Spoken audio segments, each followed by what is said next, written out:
आदाब, आप देख रहे हैं आवाज द वॉइस और मैं हूं नजीर गनाई। जम्मू कश्मीर की पॉलिटिकल लैंडस्केप में जो इस वक्त खलबल मची है और उसमें two former chief ministers they trailed since morning in the counting sessions. We are joined by some of the young political commentators and journalists.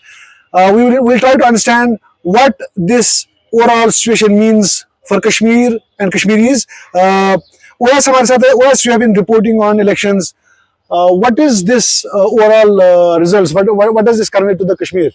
See, the thing is, if we talk about North Kashmir, both the constituencies, if we talk about, there are two different reasons.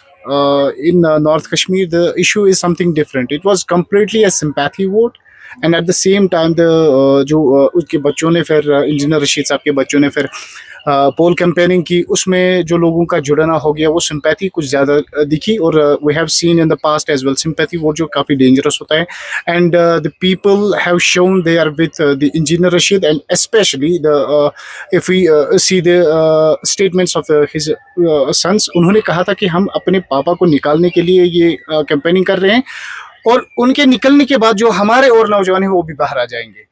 This was their statement. Those in North Kashmir it was completely a sympathy vote for me. और अगर south Kashmir की बात करें, delimitation के बाद जो है काफ़ी सारा एरिया जो है रौजौरी साइड का वो जुड़ गया अनंतनाग के साथ।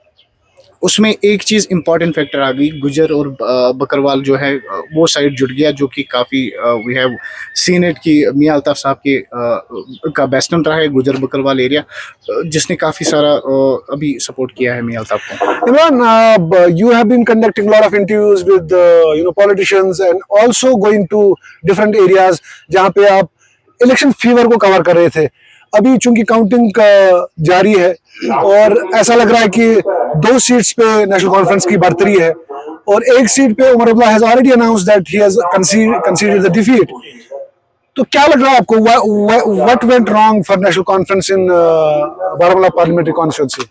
देखिए नज़ीर साहब, आपको टेक्निकली ये समझना है कि जहाँ तक बारामूला पार्लियामेंट सीट का ताल्लुक है, हर ये बात कर रहा था कि नेशनल कॉन्फ्रेंस का अपना जो कार्डर है वो मौजूद है, लेकिन 5 अगस्त 2019 के बाद जो जम्मू कश्मीर का पॉलिटिकल लैंडस्केप या यहाँ का जो पॉलिटिकल सिनेरियो तब्दील हुआ, उस पर थोड़ा सा हमें जाने की ज़रूरत है। पहला ये कि हमेशा आप अगर देखेंगे जो कश्मीर का कॉन्फ्लिक्ट है, उस हवाले से यहाँ का सेंटिमेंट हमेशा, चाहे वो हम इलेक्शंस में देखें या इलेक्शंस के बाहर, उसने हमेशा वो एक matter of point matter of concern रहा है। तो इस इलेक्शन में सबसे बड़ी बात जो उवैस भाई ने भी कही है कि सिंपैथी जो थी, इंजीनियर रशीद जेल में है, इंजीनियर रशीद यूएपीए 5 साल हो गए जेल में, और जेल से बाहर जब भी थे वो असेंबली में थे, आप जानते थे कि वो हमेशा यहाँ प्लेबिसाइड की बात कर रहे थे, रायशुमार की बात कर रहे थे, और उन चीज़ों को लेके लोगों की उसके साथ एक सिंपैथी थी।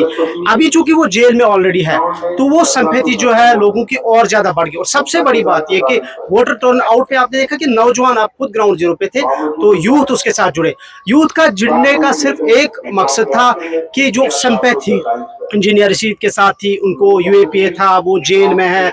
दूसरा ये कि जो उनके 2 बच्चों ने ग्राउंड पे आके उन्होंने इलेक्शन कैंपेनिंग की, पैसा उनके पास नहीं था। नौजवान आपने देखा, हमने हजारों से बात की, कोई पैसा खर्च नहीं किया, खुद वॉलंटियरली आए, अपनी गाड़ियां थी, पेट्रोल उन्होंने खुद सर्व किया और उस कैंपेनिंग में वो शामिल रहे। अब ये पॉइंट है कि कहाँ चूक हुई नेशनल कॉन्फ्रेंस की।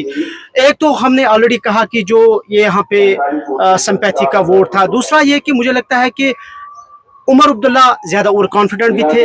नेशनल कॉन्फ्रेंस इस शक में थी, या नेशनल कॉन्फ्रेंस ये सोच रही थी कि शायद 5 अगस्त 2019 के बाद पीडीपी का डाउनफॉल हुआ, बाकी पार्टीज अगर डीएपी बनी या फिर अल्ताफ बुखारी की बनी, ये सब पीडीपी से ही निकले। लेकिन नेशनल कॉन्फ्रेंस का अपनी पार्टी का जो कार्डर वो मौजूद था, वो जहन में रख के वो सही तरीके से ग्राउंड जीरो पर नहीं जा पाई। मुझे लगता है, आई थिंक एक एनालिसिस जो है इमरान की है कि national conference went over the board and they went very confidently कि हम जो है हमारा कार्डर है और हम जाएंगे। 2 चीजें हुई। हमने देखा कि जब पार्लियामेंट्री कॉन्स्टिट्यूंसीज में कैंडिडेसी के लिए फॉर्म्स नामजदगी भरी जा रही थी, एक तो जमात इस्लामिया का जो आना इस पॉलिटिकल सिनेरियो में, और दूसरा इंजीनियर रशीद की कैंडिडेसी लेटर ऑन उसमें ऐड होना. Tawhid, how do you also have been reporting on this? How do you see all this politically? जहाँ तक मैंने रिपोर्टिंग के दौरान देखा लोगों में, नॉर्मली जब हमने नॉर्थ में कवर किया इलेक्शन, तो उसमें ज़्यादातर हमें देखने को मिला कि सिंपैथी वोट बहुत ही ज़्यादा आ रहा था towards this AIP engineer Rashid साहब. तो उनके लिए जो है सारा जो है सिंपैथी वोट आ रहा था. तो अगर हम बात करें नेशनल कॉन्फ्रेंस की, तो मुझे लग रहा है कि अगर PAGD उतना मतलब जो उनमें जो खलल पड़ी, अगर वो ना पड़ता, अगर ये आपस में जो है एक दूसरे की हिमायत करते, तो मुझे लगता है कि हाँ बिल्कुल हो सकता था कि ये जो है इनकी वो जो वोट है इनका वो ज्यादा आ सकता था. वैसे एक तरफ There is one important factor in this election, what Election Commission of India has mentioned in the recent statement. ऐसा है कि ये वाला जो इलेक्शन है ना, 18 से लेके 49 जो इस एज ग्रुप के बंदे हैं ना, ये ज्यादा वोट डाल रहे हैं. इन श्रीनगर कॉन्स्टिट्यूएंसी इसका तो हम छोड़ ही देंगे अभी, क्योंकि हम चीफ मिनिस्टर कैंडिडेट्स की बात कर रहे हैं. In north Kashmir and in south Kashmir it is 56% in Baramulla constituency and 54% in Anantnag and Rajouri constituency. 18 years to 39 years के बंदे जो है ना, इन्होंने वोट डाला है. So that means these are the persons, these are the voters who have decided the fate of candidates this time. So first time voters are amongst these 18 to 39. So it means कि पहली दफा नौजवानों ने अपना फैसला चुना है. एक इमरान, आप सबसे एक ये है कि Kashmir over the years have witnessed a lot of turbulence. We have seen people not coming out for vote. The casting vote was it was considered a taboo in Kashmir, but this time we saw people coming out in huge numbers and people expressing themselves. Right. How did this change change the overall scenario in Kashmir? जो नज़ीर साहब, मैंने पहले ही कहा कि जो 5 अगस्त 2019 के बाद यहाँ का जो पॉलिटिकल सिनेरियो तब्दील हुआ, हर तरीके से यहाँ पे जो है मुश्किलात हुई, और उस चीज़ से क्या हुआ कि एक जो आवाज़ थी लोगों की वो सप्रेस हुई. लोग बात करना चाहते थे लेकिन हालात ऐसे थे कि घबरा गए. और उस चीज़ से क्या हुआ कि यहाँ असेंबली इलेक्शन का टाइम भी था, स्कोप भी था, लोग इंतज़ार भी कर रहे थे, लेकिन 10 साल हुए असेंबली के इलेक्शन भी नहीं हुए. आवाज़ भी बंद थी, पॉलिटिकल लीडर्स की, एक्टिविस्ट, जर्नलिस्ट, सब लोग कोई बात नहीं कर पा रहा था.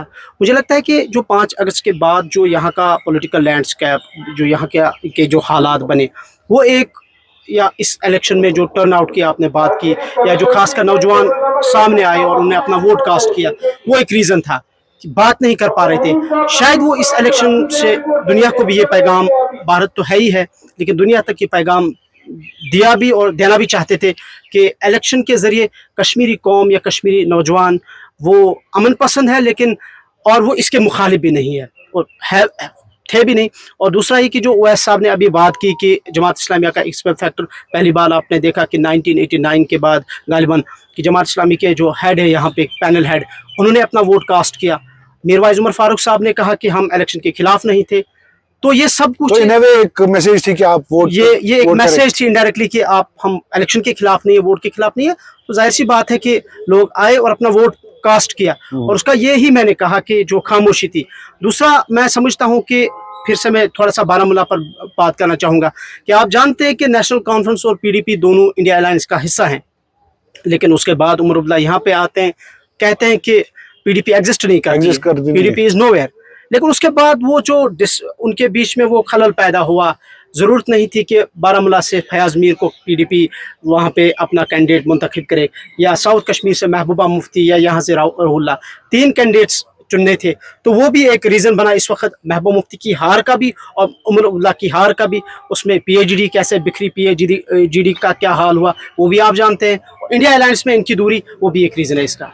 तवीद, एक ज़बरदस्त बात यह है कि जब PAGD जो इंडिया अलायंस का हिस्सा है, बाहर वो जाते हैं, टेबल्स शेयर करते हैं, चेयर शेयर करते हैं, डाइस शेयर करते हैं, हर एक चीज़ वो जो है एक ही आवाज़ में बोलते हैं. लेकिन जब कश्मीर की बात करें, जम्मू कश्मीर की बात करें, एक डिफरेंट ओपिनियन यहाँ पे उभर के आया, और गुपकार अलायंस जो है, PAGD जो है, वो टूट गया. और उसमें आपको क्या लगता है कि what was the beyond that Omar Abdullah statement, what was the reason, क्यों यहाँ पे वो नहीं कर पाए? देखिए, हर एक पार्टी का अपना ये होता है कि वो अपनी एग्जिस्टेंस दिखाना चाहता है। तो जिस तरह से इन्होंने पहले किया था कि मतलब हम जो है हिस्सा बनेंगे, हर एक पार्टी जो है अपना-अपना जो है जिस तरीके से भी उनको चाहे मतलब जिस तरीके से भी वो सपोर्ट करना चाहेंगे तो उस तरह से करेंगे। लेकिन जब इलेक्शन की बात आई तब हमें वो सब देखने को नहीं मिला। देखने को नहीं मिला। तो उसकी वजह से जो है, जो इनका मेन मोटिव, जो मेन कॉज़ था, जो ऑब्जेक्टिव इनका था, वो किसी तरह से जो है फ्रैगमेंट होके जो है खत्म हो गया। एक चीज है कि अगर पीएचईडी की बात करें, since the time of formation किसी ने ऐसा नहीं कहा था कि इलेक्शन के लिए बनाई जा रही है। हर एक के जुबान से ऐसा स्टेटमेंट आ रहा था कि we are forming this conglomerate to fight against the decisions taken by the central government on August 5. The thing is कि elections के बाद कुछ ऐसा हो गया या elections announce के बाद कुछ ऐसा हो गया कि ये बिखर गई, but still I think it's a win-win situation for the India Alliance this time because दो सीटें तो बिल्कुल उनके पास है ही है नेशनल कॉन्फ्रेंस की। I don't see कि इंडिपेंडेंट जो है इंजीनियर रशीद वो सीट भी कहीं और जाएगी। I think उनका सपोर्ट भी उन्हीं की ओर जाएगा। आई थिंक जब हम ये प्रोग्राम रिकॉर्ड कर रहे हैं, यहाँ पे SKICC में अनाउंसमेंट्स करी जा रही है, कैंडिडेट्स ये काउंटिंग जारी है और कैंडिडेट्स का जो है फेट अभी कुछ टाइम के बाद ही डिसाइड किया जाएगा, वो अनाउंस किया जाएगा। Very quickly Imran, what is the take away from this Lok Sabha elections, खासतौर से एनसी की 2 सीट्स तो कंफर्म है और जम्मू में आपका जो सिचुएशन है, बीजेपी के ये जो है जितेंद्र सिंह वो भी लीड कर रहे हैं, जुगल किशोर भी लीड कर रहे थे। In fact I think he has been announced as a winner also. तो क्विकली क्या टेक अवे है इस लोकसभा इलेक्शंस के, specially for Jammu and Kashmir? Jammu and Kashmir के लिए यही है कि जो मैं बार बार कह रहा हूँ कि 5 अगस्त 2019 के बाद नो डाउट कि सुप्रीम कोर्ट ने जजमेंट दी, फ्लोर ऑफ द ये जो 5 अगस्त को बीजेपी की सेंट्रल गवर्नमेंट ने जो डिसीजन लिया, यहाँ का 370 एब्रोगेट किया, स्टेट को ख़त्म कर दिया, बहुत सारी चीज़ें यहाँ पे की। तो मुझे लगता है कश्मीर के पॉइंट ऑफ व्यू से बस इंतज़ार इस बात का है कि शायद अगर इंडिया अलायंस या जो रिजीम चेंज सेंटर में हो तो किसी हद तक यहाँ पॉजिटिव चेंज आ सकती है। What's your take, Tawhid, on this? Hope for the best. अच्छा, hope for the best. And वैस क्या लगता है आपको कि ये लोकसभा इलेक्शंस के बाद, चूंकि अब सेंटर में भी कुछ चेंज होंगी और यहाँ पे क्या खास तौर से जम्मू कश्मीर के लिए? See, the thing is कि people have thrown fractured mandate this time, and it is difficult to predict who is going to form new government now. फिलहाल के लिए तो मैं बस इतना ही कहूँगा कि people have thrown their mandate and it's a win-win situation for all the candidates who are in the fray. उनको भी पता चला कि लोग उनसे कितना प्यार करते हैं। It's a win-win situation for all the candidates in Kashmir. We have seen National Conference, claiming 2 seats so far, and Umar Abdullah has already conceded defeat in the Baramulla parliamentary constituency, while in Jammu, BJP is leading with 2 seats. But for now, this is Awaz the Wise bringing you updates on elections and the counting from Jammu and Kashmir.